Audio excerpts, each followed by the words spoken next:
Hey guys, and welcome back to the Natty scene. We are joined this week by Nancy Andrews. Really excited for this episode. And just a brief introduction to Nancy herself. For anyone that doesn't know Nancy, she is a very, very successful bodybuilder, natural bodybuilder in her own right. You would have seen, if you've seen my Instagram share, a few of Nancy's stage shots. So you knew the amount of muscle that she carried. In fact, a lot of my male clients were replying saying they need to up their game because your stage shots, like I remember the first time that I came across them when we originally became friends on Facebook, and I was just blown away with the amount of muscle in your shape. So it's a pleasure to have you on. First of all, how are you? How are you dealing with this situation? Give us a bit of an insight as to how the WNBF themselves are dealing with this situation at the moment. Sure. Well, thanks for having me, AJ. It's an honor. And I'm happy to be on and hope that we can get some good information out there to people and answer some questions, because I know that's been a big thing all over, is just the wait and see, like, oh, well, we're going to do this. No, we're not going to do this. We're going to do this. So there's been a lot of changes. And then also with the pandemic, every area has their own rules and policies on how they're handling the pandemic. So, you know, what's happening, I'm in Massachusetts, and Massachusetts is considered a hot spot with the coronavirus. So what our governor chooses to do, you know, right down the road in Connecticut, which isn't that far, they may be doing something else. So we've been trying to stay on top of what the constraints are in each area. And, you know, obviously we don't want to put people in a situation where they're at risk. You know, we're trying to follow all the guidelines, but the guidelines are very, very different throughout. For me personally, this is the first time in 25 years I've had this long a break from promoting because I've always had shows going. So the spring's been kind of crazy because I had added a new spring show in Connecticut that was called the Spring Mania, and that got canceled right away. Like as soon as this came out, Connecticut just said, nope, you're not doing it. So that we actually just pushed off till next year because it was a brand new show. My two biggest spring shows for me personally are, I do a novice Northeast Classic, which is only novice show. We ended up splitting the Northeast Classic because the numbers were so big. And then I do a regular Northeast Classic with the Pro American.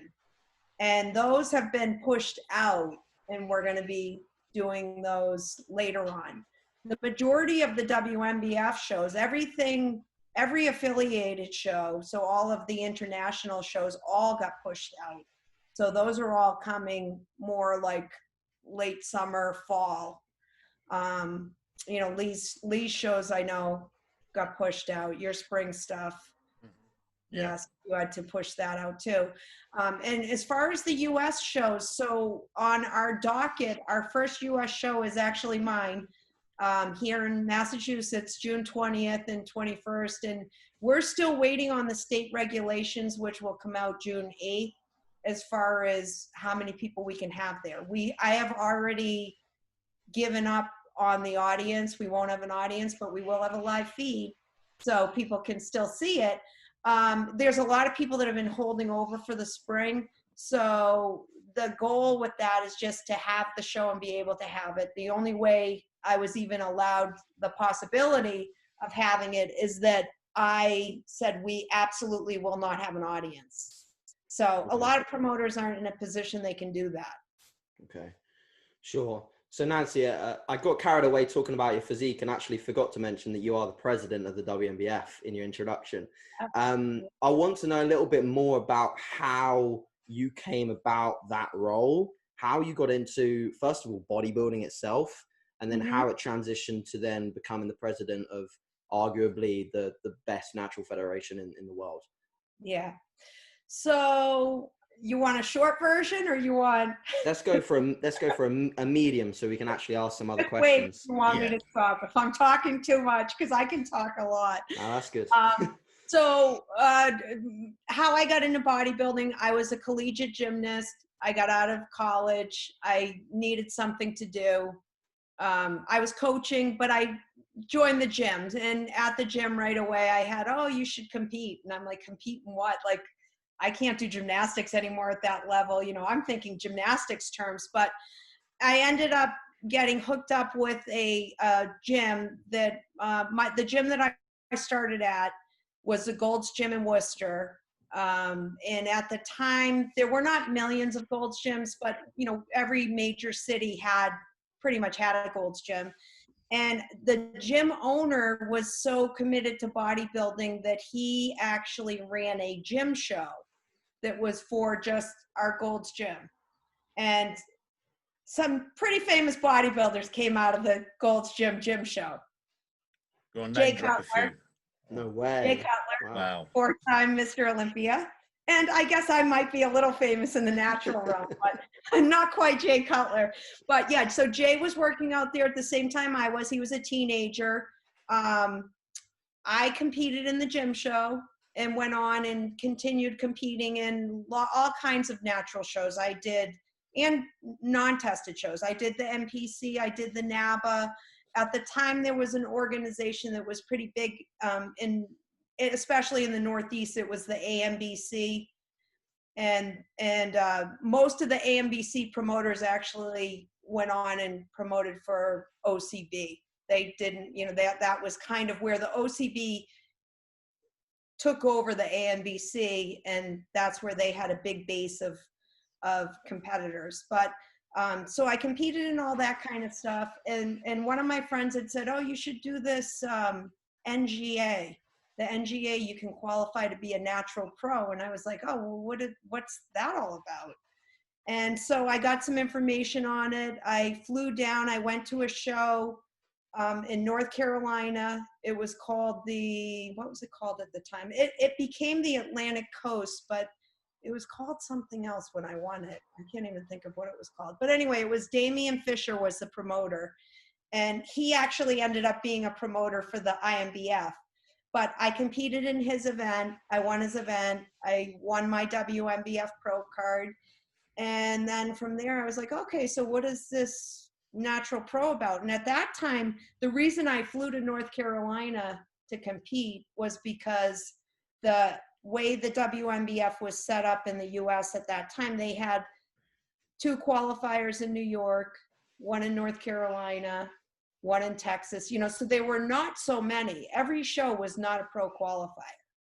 And, you know, if we could go back to that, it would probably be better, but it's hard now just because of the whole landscape of natural bodybuilding. So it was a lot, like people would try, you know, 10 times before they'd get a pro card. And it's probably more similar to what it's like where you guys are, where, you know, people are competing and putting a lot of time in, and eventually they get to the point that they win their pro status. Mm-hmm.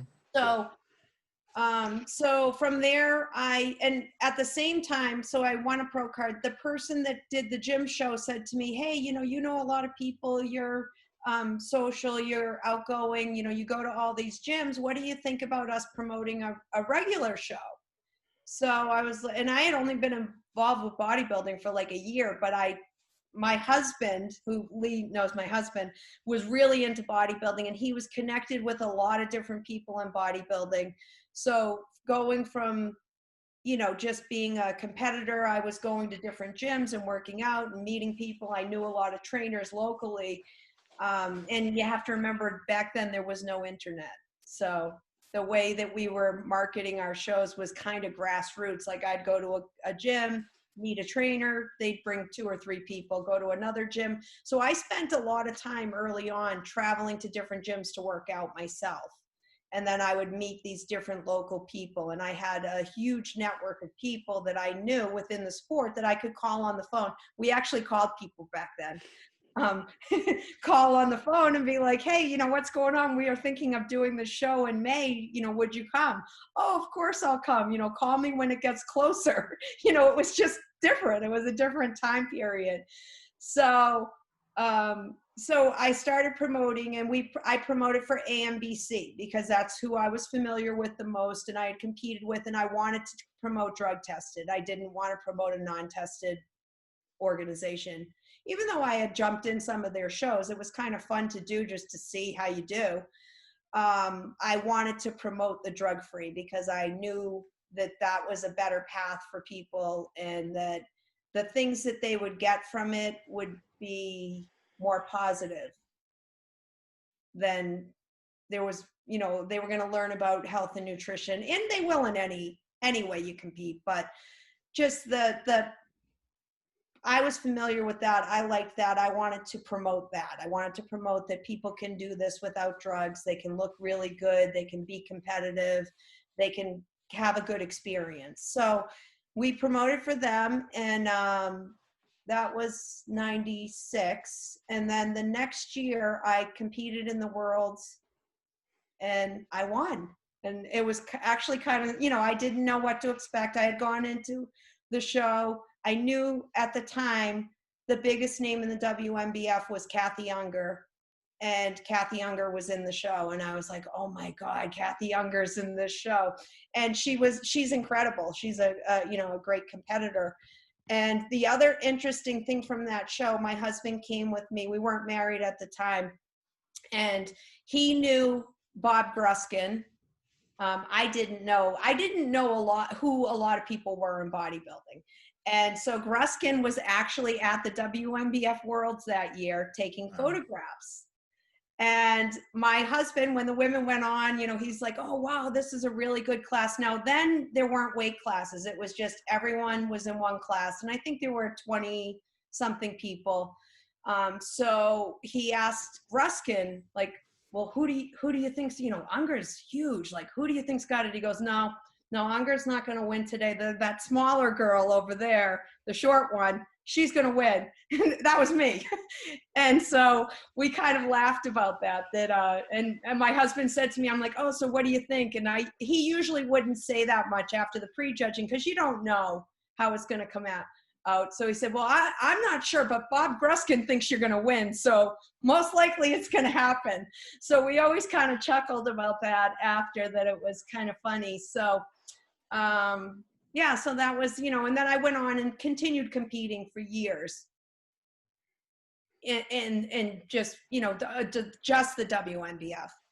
At the same time, I switched my shows over because they needed to be WNBF qualifiers. Because at the time, the ANBC was not affiliated with the WNBF, so it became a conflict to the WNBF that I wanted to compete with them, and they said, look, you can't, you know, compete with us, and then you're going and promoting something else.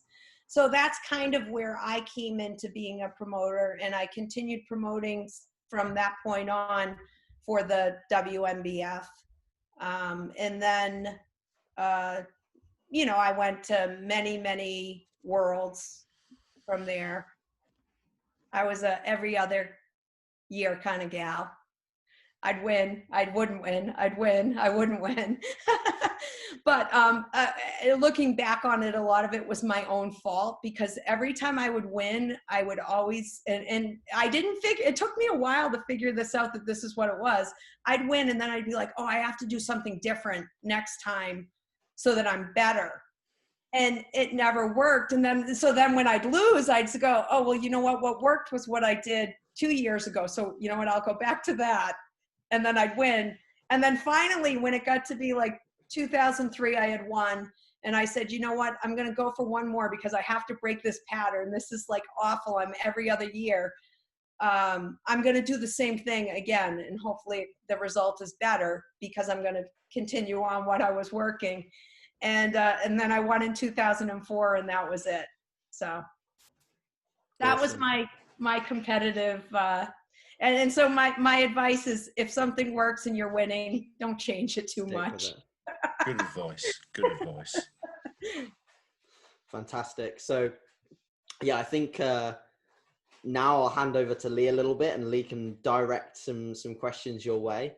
Sure. That was a great introduction to your past, and a lot of people, when I asked for topics on Instagram, wanted to know a little bit more about your background, how you got into the sport. And it was interesting that you were a gymnast, etc. That seems to be very common amongst high performing athletes, is that they did something.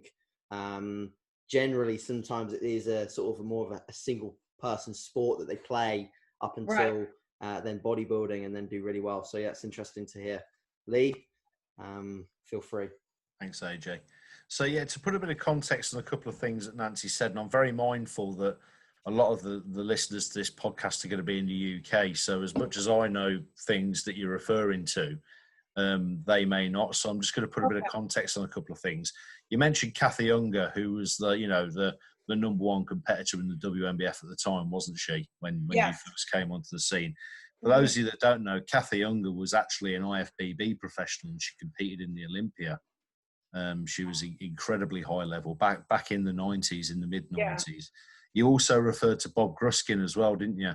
Yes. Who I referred to a few podcasts ago, because I was listening to a tribute show, the Dave Palumbo tribute to him. Yes. Bob passed away recently, rest in peace, and he was an absolute legend. You know, anybody that was anybody was either photographed or coached or advised by Bob Gruskin back through the 80s, 90s. You know, some of the absolute greats of the sport. And I had to have a little bit of a chuckle when you talked about him speaking with Jim at that Worlds contest, because as soon as you gave that anecdote about Bob Gruskin saying that he picked you as the winner, I thought to myself straight away, I know what Jim would have thought there, because I know Jim fairly well. Jim would have thought, well, that's it. If Bob says she's won, because he's not wrong. He's not wrong about these things. He's got an incredible eye for bodybuilding. Yeah. I'm right in thinking that 2004 was your 5th world title. Yeah. 5th, and that 5th world title, in my view, and in many, many people's views, solidifies you as almost certainly the greatest female bodybuilder to ever sort of grace the stage in natural bodybuilding. I know there have been some fantastic athletes along the way who've also got some really impressive track records, but I just want to say, as well as sort of working for you as one of your affiliates within the WNBF, it is a real honour to call the greatest athlete of all time a friend of mine, and it's wonderful to have you on the show. Thank you, Lee. So going forward from your competitive career, when you finished in 04 competing, and I've got another anecdote that somebody told me about that we'll come on to later. Yeah. But going forward from there, how did you get yourself from the position where you were sort of high ranking, the number one sort of competitive athlete in the world? How did you get from there to being co-owner and president of the WNBF? What was that process in the middle? Well, so as I had mentioned with the promoting, I started promoting almost as soon as I started competing. Like, I had not even been competing a year.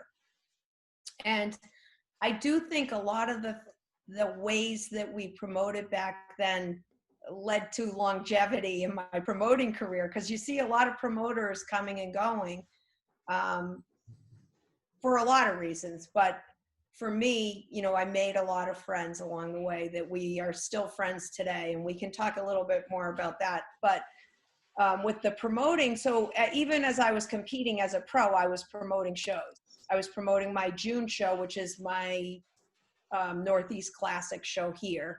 And then at different points, we had added pro pieces. Like one time we had added just pro figure. The pro setup, how to become a pro promoter for the WNBF back then, they had a little bit different standards, because they wanted everything really going through New York. They wanted the pro shows to be in New York. And then as they started doling shows out to different people and different promoters, they were trying to give them to the amateur promoters that were, you know, 100+ athletes. They didn't want to have a pro piece with a show that had 30 amateurs. They wanted a big amateur and then the pro piece added. So I had volunteered to take the pro masters. In New England, for whatever reason, we have a lot of master competitors. We have way more than any place else. So I had volunteered to take the pro masters, and at some point I had the pro figure, and eventually so I had those two, and I can't remember the year. The Pro American was a show that was attached to the Texas Shredder show. And that was Dave Goodin's show at the time, wasn't it? He was a former world champion, so I think it was 09 maybe that Goodin left and went on to something else. So the Pro American show became available, And so my shows that were kind of mixed match of different classes became the Pro American. So I had the opportunity to do the Pro American. So with the WNBF as an organization, you know, there were a lot of challenges at the time because we had a lot of new organizations coming up. We had multiple U.S. amateur natural organizations. Everybody thought that they could do it better. At the same time, magazines were starting to go the other way. So that was a big part of their business, was the magazine. They were a publishing company.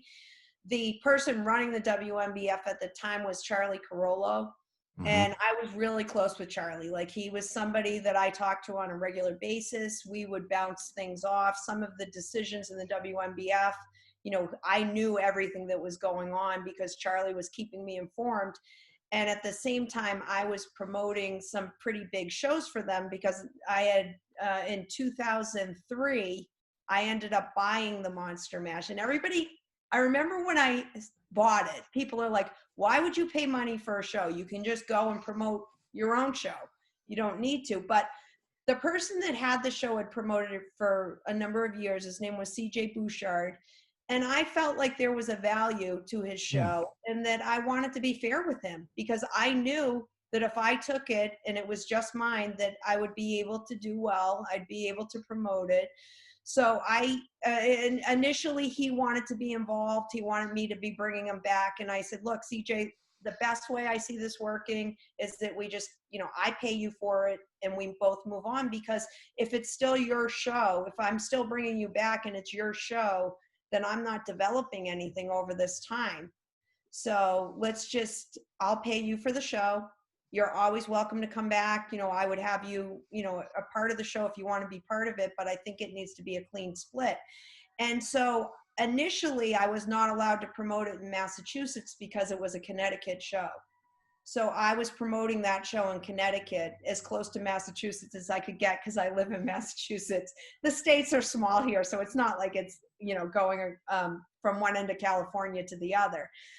So I did the Monster Mash in 2003. So, you know, as I was stopping competing, I had these two events. I always did a weekend seminar camp that was big. Like we'd get 100 people that would come to this, and we'd bring in different kinds of people. And I was very involved with promoting the organization, even though at the same time the organization was starting to go a little bit the other way. You know, people were breaking off. Somebody wanted to do their own thing. They could do this better. They could do that better. But Charlie always was good about keeping me informed on what was going on, asking for input. What can we do to get more people? But the problem is that as the magazine was starting to fail, you know, you could see it was harder for them to do the pro shows. It was harder to pay the prize payout. People weren't getting photo shoots. The Worlds was added. It used to be a pro only event. Then we had to add amateurs in.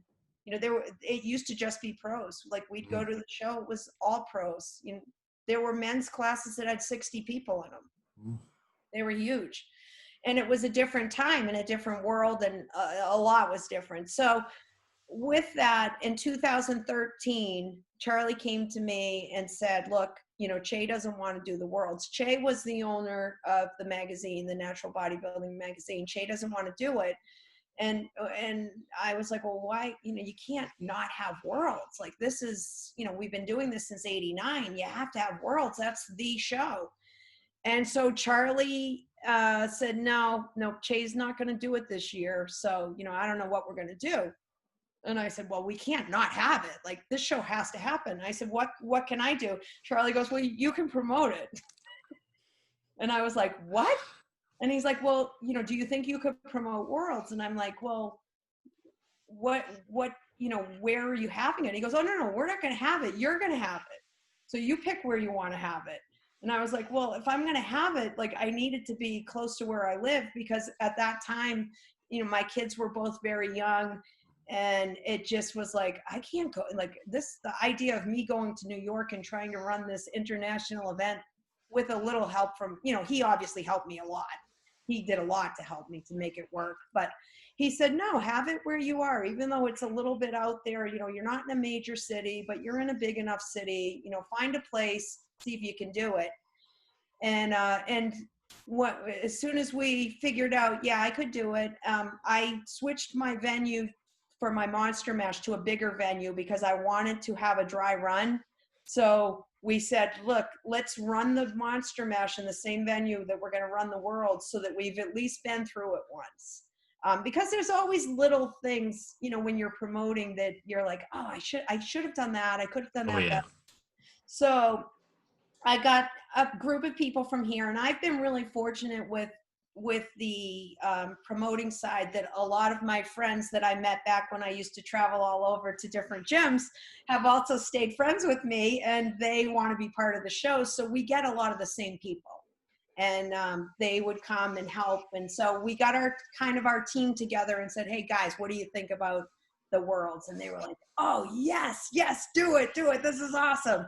So the next thing was, Charlie said, all right, you got to get in touch with Lee Kemp, because you need Lee's support. If Lee supports this, the other people will also come.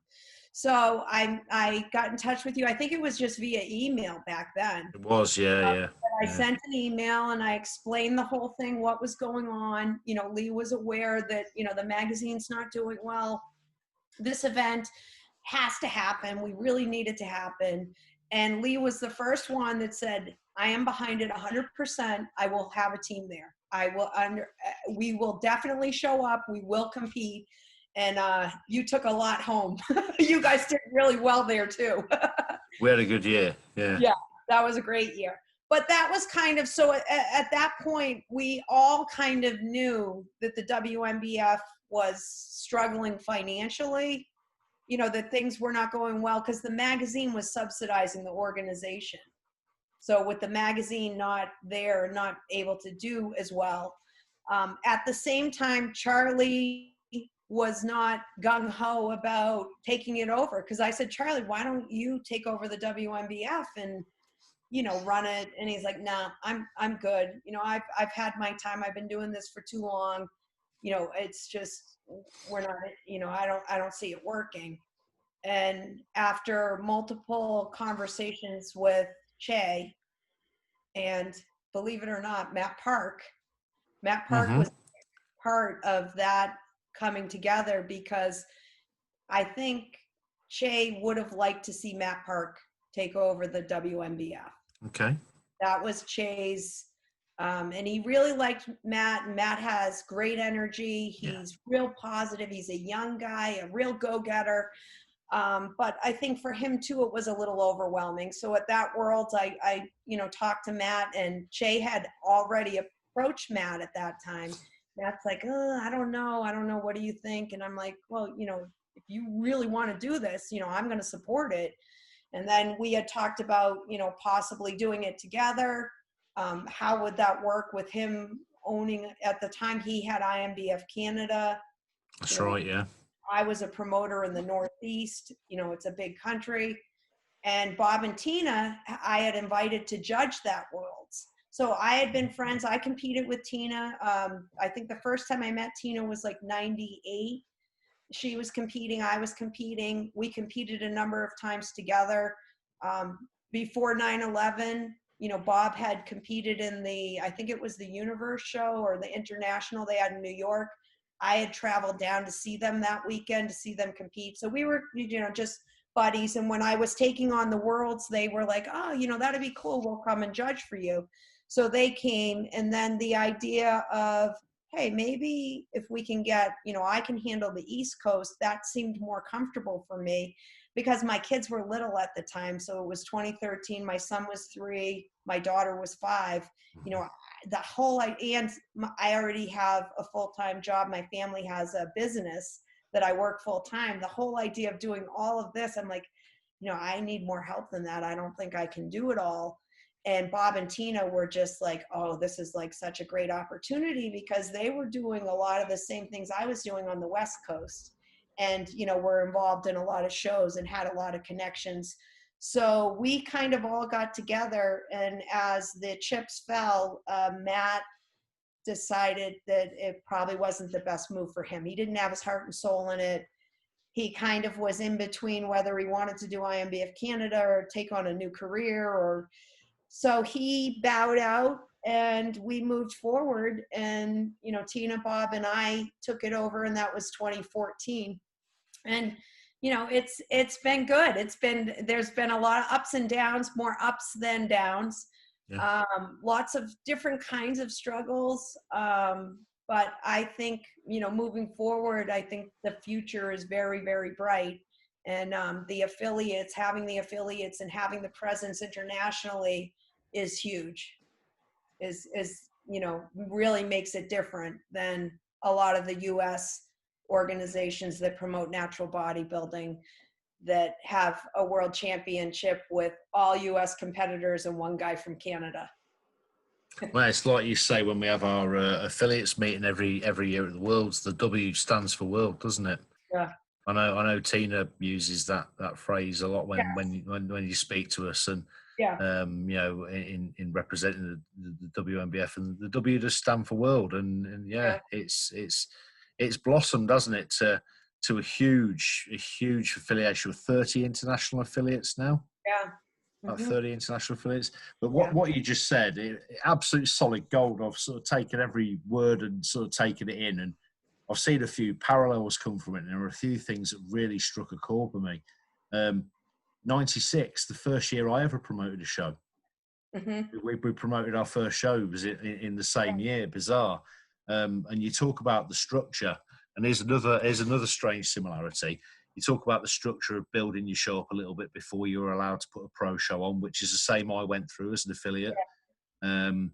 And then I remember discussing it with Charlie. I want to go down the road of a pro show. He said, well, we've got one pro men's bodybuilding contest in Europe. That was, of course, Francois' show at the time, Francois and Marcel's show in Switzerland, which is a fantastic show. Yeah. And he said, you know, how about women's bodybuilding? So our first pro contest was the Pro Women's European. Oh, yeah.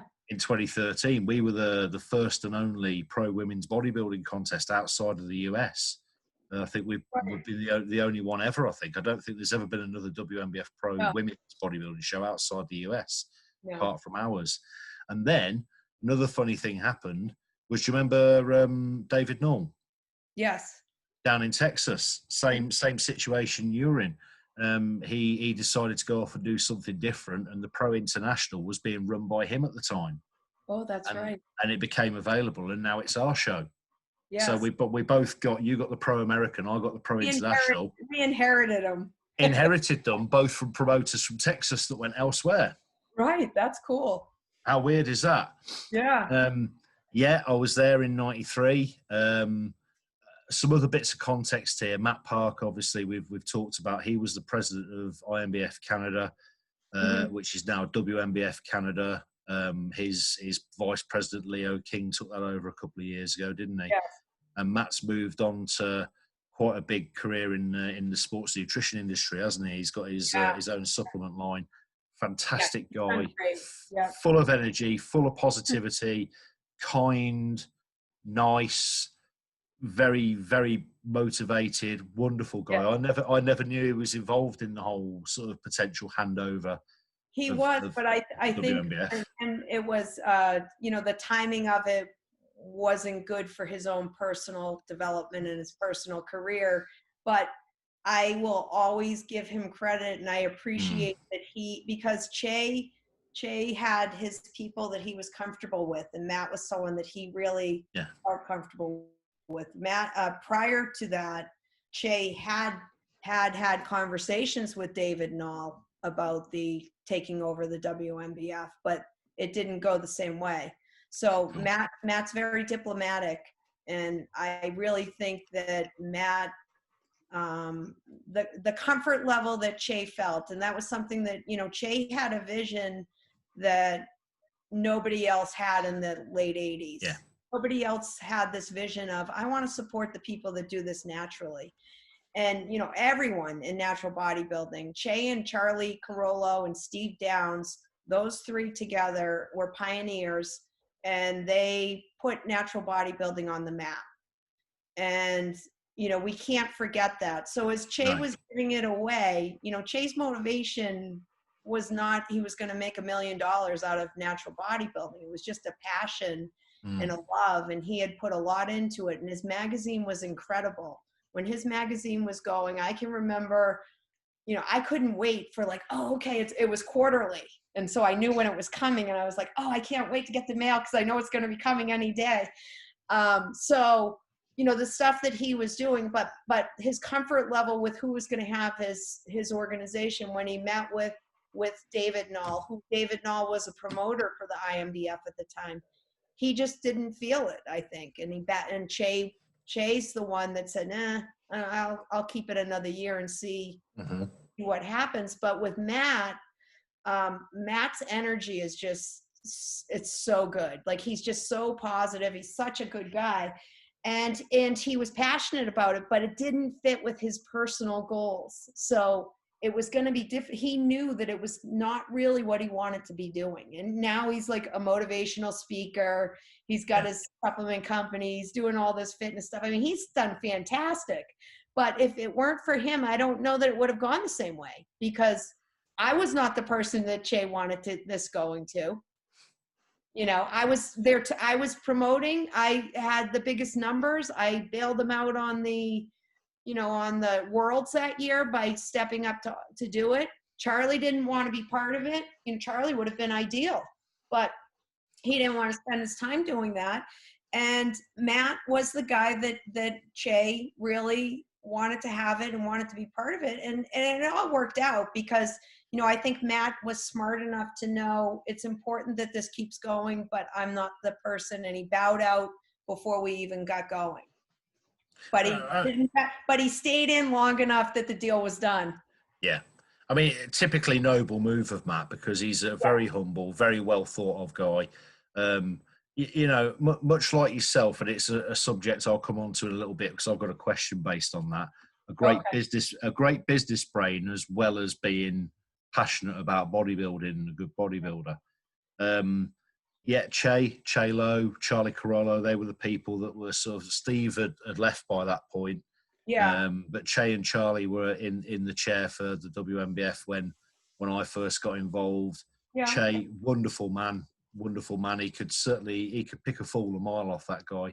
Very wise, very astute man.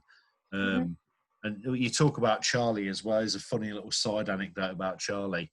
I remember when Charlie sent me the email to let me know that you would be getting in touch with me about the 2013 Worlds. And the title of the email, and excuse my language, there'll be some mild bad language, but I'm paraphrasing the title of the email. The title of the email was actually, every time I try and get away from this shit, it drags me back in. That was the title of the email that Charlie sent me. I've still got it. In an archive folder somewhere. Yeah. Wonderful man. I always got on really well with him. Ex-cop, ex-New York cop. For those of you that don't know Charlie, just imagine Burt Reynolds with silver hair, 6'5" tall and 6 feet wide across the shoulders. You've got Charlie Carollo. Yeah.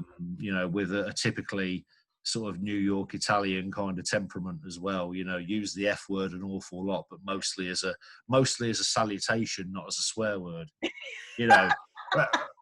Real fantastic guy. And then of course you talked about the Monster Mash, and people here are probably going to think that's a pretty weird name for a bodybuilding contest. But what I'll probably clarify for them, because I came to the Mash last year, didn't I?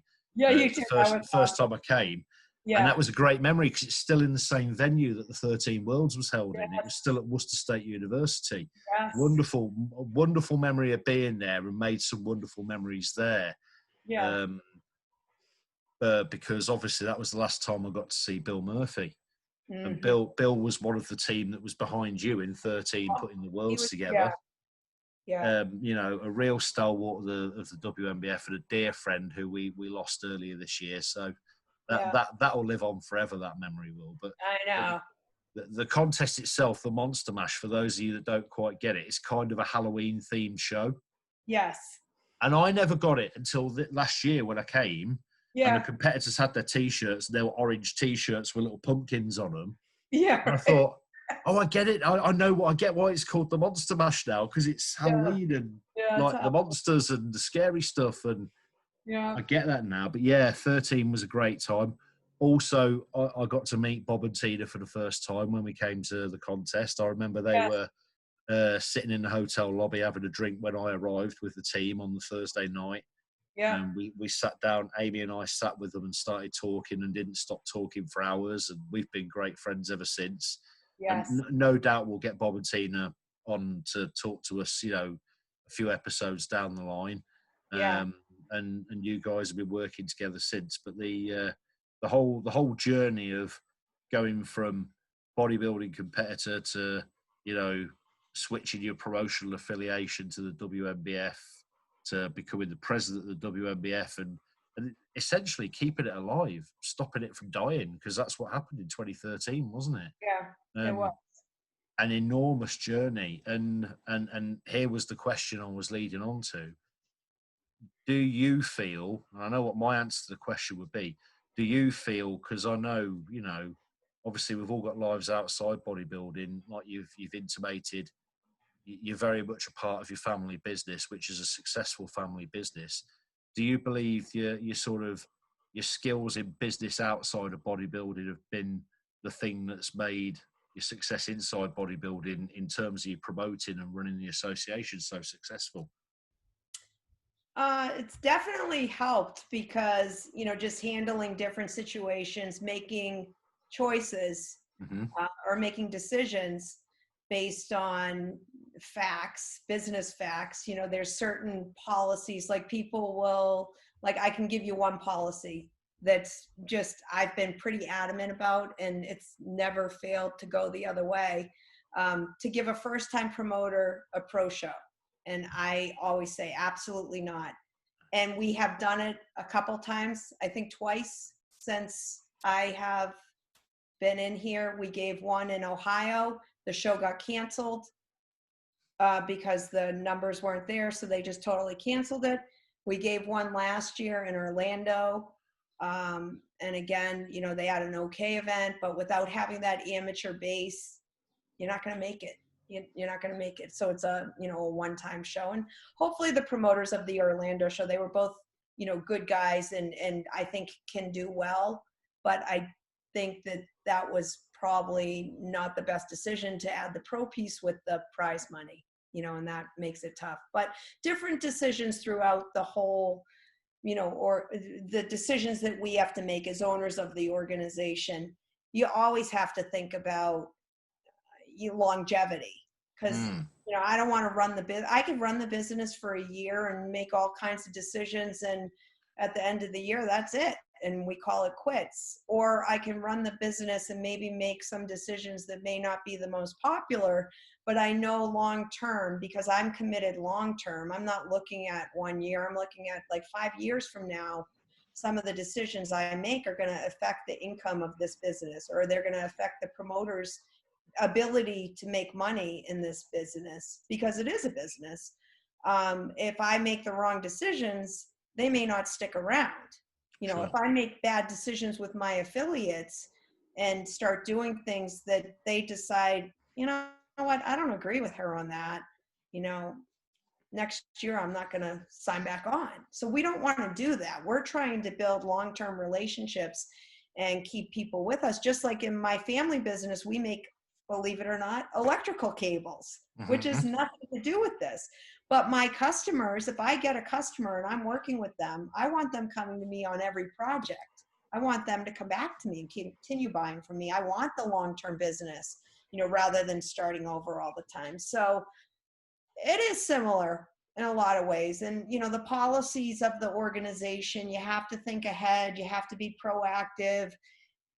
You have to make sure you're not putting yourself in a position of huge risk, because some promoters, you know, do some things that I would consider risky. So we try to keep our promoters informed. We try to keep our affiliates informed, even with this pandemic, you know, keep everyone informed so people know what they're getting into.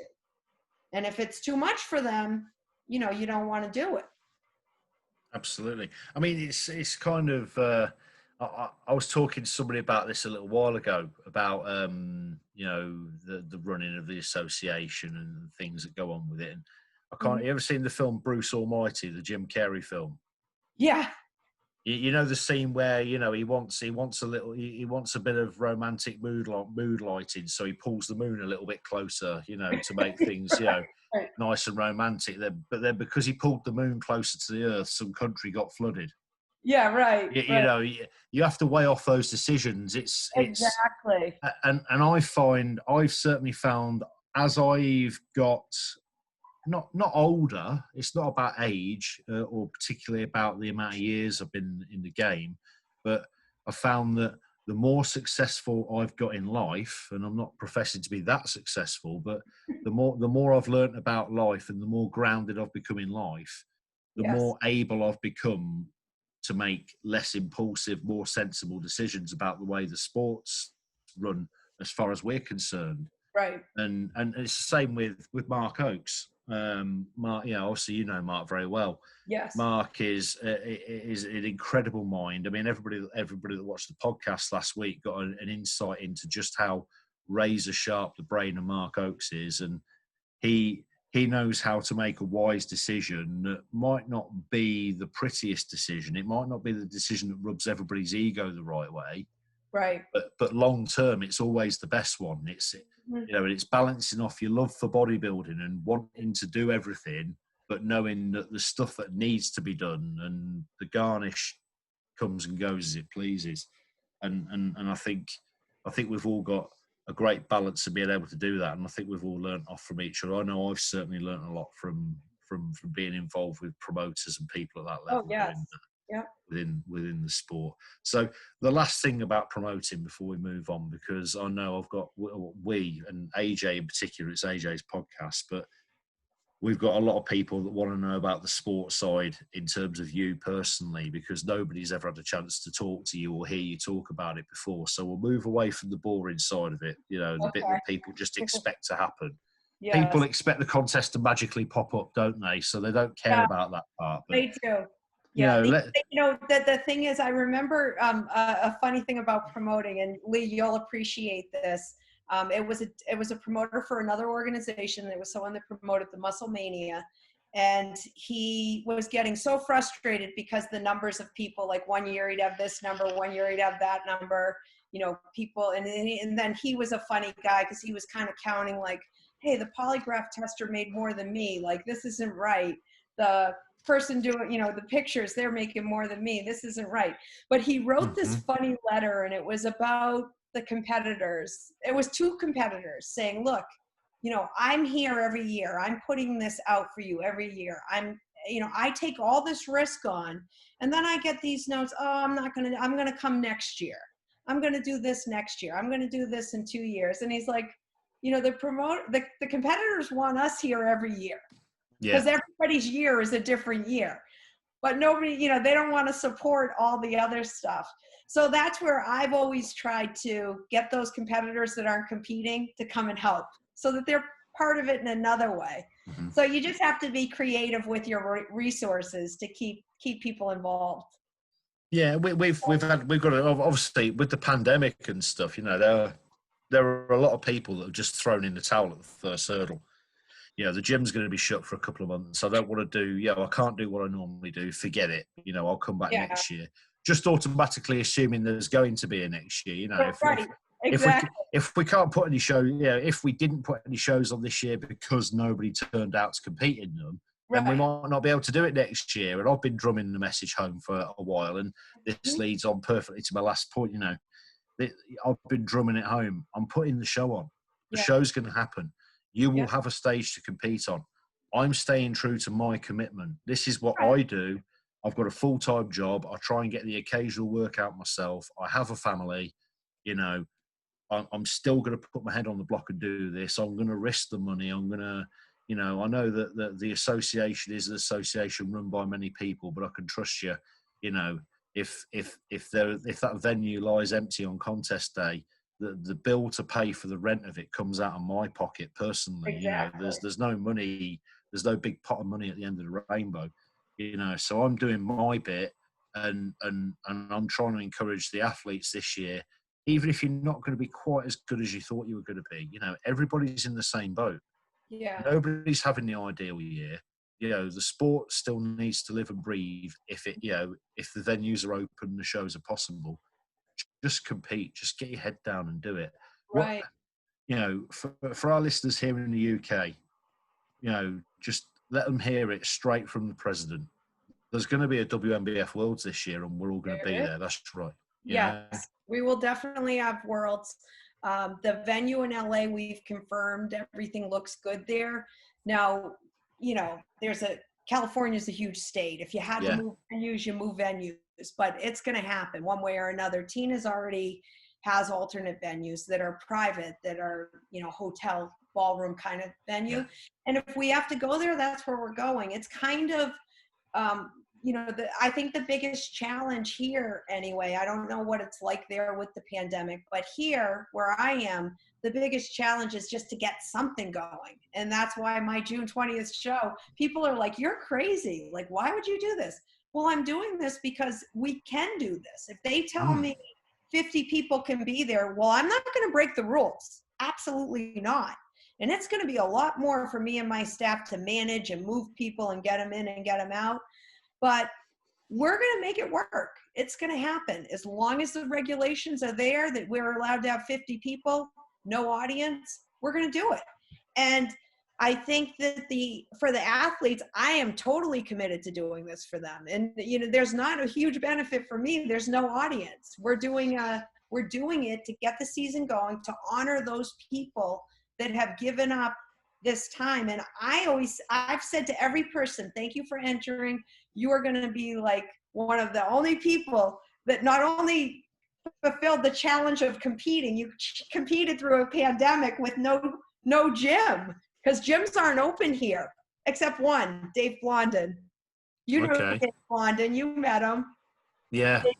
Prime Fitness, Prime Fitness, yeah, I do. So he's challenged our governor and said, look, it's an order, not a law, and I'm opening. And he gets fined every day, and he's open. And people are going there. I mean, to be honest, not that I'm trying to put the cat amongst the pigeons or cause any unrest in the UK. And anybody that listens to the statement I'm about to make, please don't say I told you to do this. But it's the same here. Staying 2 meters apart from each other is government advice. Not being able to open a gym is government advice. It's advice in terms of your health. There's no law. Well, it's not a law. Right. For the show that I have June 20th, gyms are not going to open. We're hoping gyms open here June 8th, personal training gyms, but full gyms aren't opening until July. So the same here, yeah. But everybody's in the same state. Anyone that's competing, and I have noticed with the numbers coming in for the entries, a lot of bikini, not so many bodybuilders, because obviously the bodybuilders need the heavier training, but we should still have a decent amount, and it should be good, and it'll be good. I think it will give people hope, and that hope will carry over for the rest of the year, because finally there's something. Absolutely. Yeah. And that's exactly the mentality I've had right from the start. As soon as it looked like there was going to be a problem here, before we went on lockdown, before anything got changed, I cancelled the shows. All the way up till September. We have a novice championship September. We have our open championship in October. I made it clear right from the start. Let's not mess around and cancel things bit by bit as the year happens. This is our plan. This is what we're going to deliver. Yeah. Keep working towards it. There are so many people here that are training at home. Not as impressive as your home gym that you're sitting in at the moment, but there are some good home gyms out there. One of the most... You'll have never met this guy or even heard of him, because he never really competed out. So I think he competed in France and Belgium because he could go there. This is a story I was going to tell AJ the other day. The guy never competed abroad because he wouldn't get on a plane. Oh. He was one of the freakiest, scariest natural bodybuilders we've ever had come out of this country. A guy named Rob Feasy. I'll talk to Jim about him. I'll send him some stuff through. For those of you that don't know, Jim Broderick, Nancy's husband, and I talk for hours on Facebook comparing pictures of old physiques. And they try to dump each other. We always try and stump each other. Yeah, he gets me more than I get him though. But Rob, you know, he his entire career trained in his garage with a barbell and dumbbells, you know, doing pull-ups from the beams on his garage roof, and he's one of the best bodybuilders that's ever come out of this country. That's Yeah, awesome. and people just need to realise that it can be done. Yes. But we're looking forward to seeing you at the Worlds, and I'm certainly going to be there. And one way or the other, like I say, whether we have a contest here or whether I get people to send me pictures of how they're looking, and I pick my team from that. We're bringing a team to the Worlds. You know, that's we've always committed. Yes. So that's bodybuilding. That's bodybuilding competitions.